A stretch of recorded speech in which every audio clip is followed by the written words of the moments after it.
Bismillahirrahmanirrahim. The Koran Interpreted, a translation by A.J. Arberry.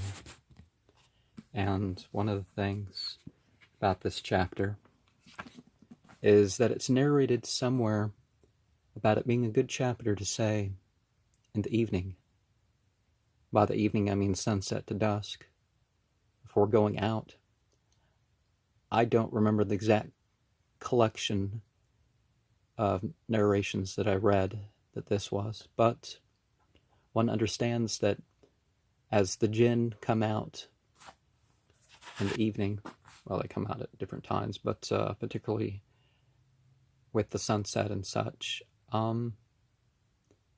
that there's mystical and sociological and pedagogical importance to saying a chapter like this. Well, cosmological too, obviously. In the name of God, the merciful, the compassionate.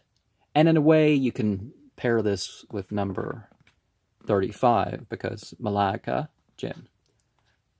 All surahs having pairs. In the name of God, the merciful, compassionate, say, it has been revealed to me that a company of the Jinn gave ear. Then they said, we have indeed heard a Quran wonderful, guiding to rectitude. We believe in it, and we will not associate with our Lord anyone. He, exalted be our Lord's majesty, has not taken to himself either consort or a son. The fool among us spoke against God outrage, and we had thought that men and Jinn would never speak against God a lie. But there were certain men of mankind who would take refuge with certain men of the Jinn, and they increase them in vileness. Humans don't become clay beings, don't become fire beings don't become clay beings, light beings don't become fire beings or clay beings, or the males of the Jinn. And they increased them in vileness, and they thought, even as you also thought, that God would never raise up anyone, and we stretched towards heaven, but we found it filled with terrible guards and meteors. We would sit there on seats to hear, but any listening now? We would sit there on seats to hear, but any listening now finds a meteor and wait for him. And so we know not whether evil is intended for those in the earth, or whether their Lord intends for them rectitude. And some of us are the righteous, and some of us are otherwise. We are sects differing. Indeed, we thought that we should never be able to frustrate God in the earth, neither be able to frustrate him by flight. When we heard the guidance, we believed in it, and whosoever believes in his Lord, he shall fear neither paltriness nor vileness. And some of us have surrendered, and some of us have deviated. Some who have surrendered sought rectitude, but as for those who have deviated, they have become firewood for Gehenna. Would they but go straight on the way, we would give them to drink of water copious, that we might try them therein. And whosoever turns away from him the remembrance of his Lord, he will thrust him into chastisement rigorous. The places of worship belong to God, so call not along with God upon anyone.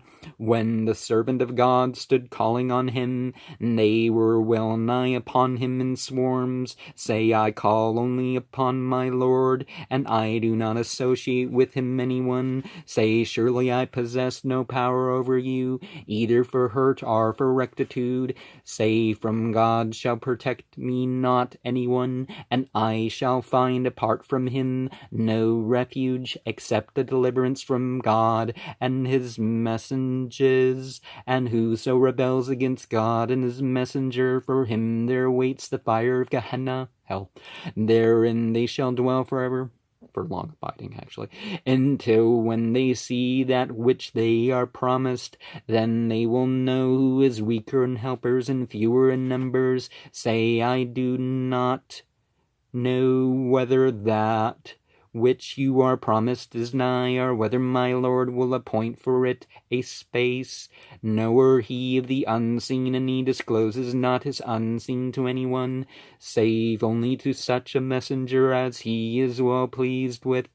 Then he dispatches before him and behind him watchers,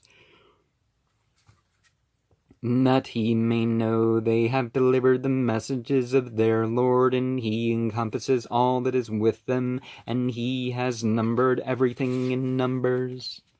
And sort of superfluous to say the Jinn, if you're not translating that part.